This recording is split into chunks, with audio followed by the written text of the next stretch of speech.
YCP ప్రభుత్వం తమ హయాంలో జరగనున్న శాశ్వత భూ హక్కు భూ రక్ష పథకాన్ని తీసుకొచ్చింది. భూముల సరిహద్దు కోసం గ్రానైట్ రాళ్లను ఉపయోగించింది. సంక్షోభంలో ఉన్న గ్రానైట్ పరిశ్రమను ఆదుకోవడానికి ఈ నిర్ణయం తీసుకున్నామని అప్పటి ప్రభుత్వం అభిప్రాయం వ్యక్తం చేసింది. కానీ ఈ నిర్ణయాన్ని కూటమి ప్రభుత్వం తప్పుపట్టింది.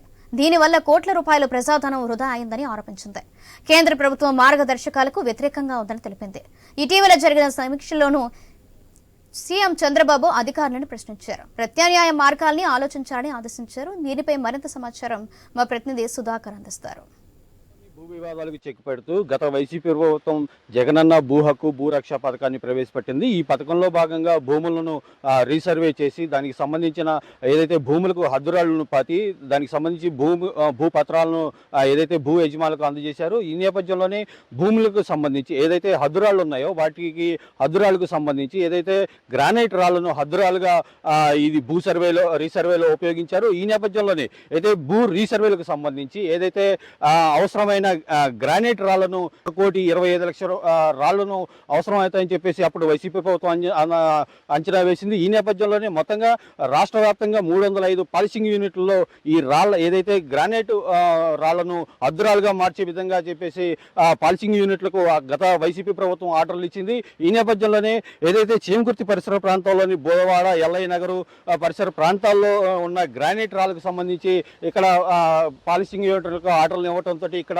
పెద్ద ఎత్తున భూ సర్వే రాళ్లను నిర్మించిన పరిస్థితి అప్పటి వైసీపీ ప్రభుత్వం చెప్పిన పరిస్థితి. ఈ నేపథ్యంలోనే ఏదైతే చేమకుర్తి పరిసర ప్రాంతాల్లో పెద్ద ఎత్తున భూ హక్కు భూ సర్వే రాళ్లను గత ప్రభుత్వం ఇక్కడ ఆర్డర్లు ఇచ్చి తయారు చేసింది. ప్రస్తుతం దీనికి సంబంధించి మనతో మాట్లాడేందుకు ఇక్కడ స్థానికులు మనతో ఉన్నారు. వారితో మాట్లాడే ప్రయత్నం చేద్దాం. చెప్పండి, అసలు మీరు ఇక్కడ ఈ రాళ్ల తయారీ విషయంలో ఎలా చూసారు? ఇదే విధంగా జగన్ ప్రవేశపెట్టినటువంటి భూరక్షా పథకం భూ సర్వే రాళ్ల కోసం ఏదైతే స్థలాలు ఉన్నాయి, పొలాలు ఉన్నాయి, వాటికి హద్దురాళ్ళ కోసం ఈ విధంగా ప్రవేశపెట్టింది ఈ పథకం. దీని ద్వారా ఈ ఫ్యాక్టరీ ఓనర్స్ అనేది మైనింగ్ వాళ్ళు అయితేనేమి, లోకల్ లీడర్స్ అయితేనేమి ఈ ఫ్యాక్టరీ వాళ్ళకి ఆర్డర్స్ ఇవ్వడం జరిగింది.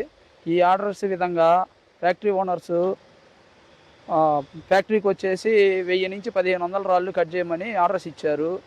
ఈ విధంగా ప్రతి చేమకుర్తిలో దాదాపు 1000 ఫ్యాక్టరీలు దాకా ఉన్నాయి. ఈ 1000 ఫ్యాక్టరీలలో 1,25,00,000 వరకు గ్రానైట్ రాళ్ళు కట్ చేసి పెట్టేశారు పిల్లర్స్.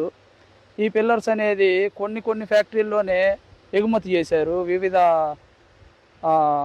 శ్రీకాకుళం అయితేనేమి వివిధ జిల్లాలకు. కానీ 950 ఫ్యాక్టరీలలో ఈ విధంగా మిగిలిపోయి పక్కన పడేశారు ఈ సర్వే రాళ్ళు అనేది. దీనికి కనీసం మాకు 300 నుంచి 250 నుంచి 300 రూపాయలు డబ్బులు ఇస్తానన్నారు. దీనికి మాకు 150 రూపాయల నుంచి 160 రూపాయలే ఇచ్చారు ఆ ఎగుమతి చేస్తున్న వాటికి కూడా. దీని విధంగా మాకు వచ్చేసి ఫస్ట్ క్వారీలోనేమే గ్రానైట్ రాయి ఊరక ఇస్తానన్నారు. కానీ ఏ విధంగా ఊరక ఎవరు ఇవ్వలేదు. మేము 10,000 నుంచి 15,000 రూపాయలు పెట్టి రాయి కొన్నాము క్వారీల్లో. కానీ దీనికి అయ్యే ఖర్చు మాకు చాలా లాస్ ఉంది. కనీసం కరెంటు బిల్లు చాలా పడింది. దీని విధంగా ప్రతి ఫ్యాక్టరీ ఓనరు 2 లక్షల నుంచి 3 లక్షల వరకు లాస్ పోయే విధంగా ఈ విధంగా దేనికి పనికి రాకుండా ఈ విధంగా పడేశారు. గ్రానైట్ అసలే తీవ్ర సంక్షోభంలో పడుంది. ఏ ఫ్యాక్టరీ ఓనర్ కూడా చాలా ఇబ్బందుల్లో పడి ఉన్నారు.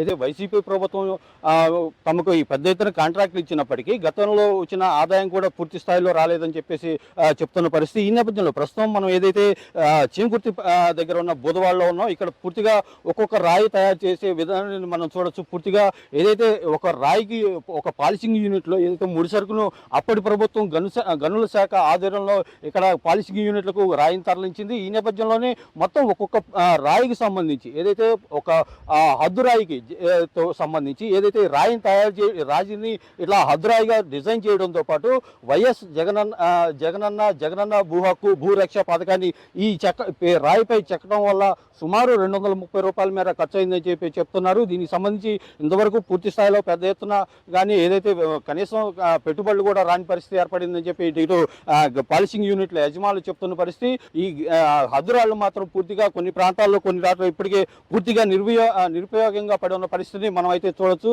ఈ నేపథ్యంలోనే ఏదైతే ఇప్పటికే సీఎం చంద్రబాబు నాయుడు ఆయా శాఖలకు సంబంధించి అధికారులకు ఇప్పటికే ఆదేశాలు ఇచ్చిన పరిస్థితి, ఏదైతే గ్రానైట్ హద్దురాలను ఏ విధంగా వాటిని డిమాలిజేషన్ చేయాలి, వాటిని ఏ విధంగా మళ్ళా వినియోగంలోకి తీసుకొని రావాలి, దీనిపై ఏదైతే ప్రజాధనం దుర్వినియోగం కాకుండా ఈ హద్దురాలను ఏం చేయాలనే దానిపై సమగ్ర విచారణ చేసి నివేదిక ఇవ్వాలని చెప్పేసి ఇటు అధికారులను ఆదేశించిన పరిస్థితి.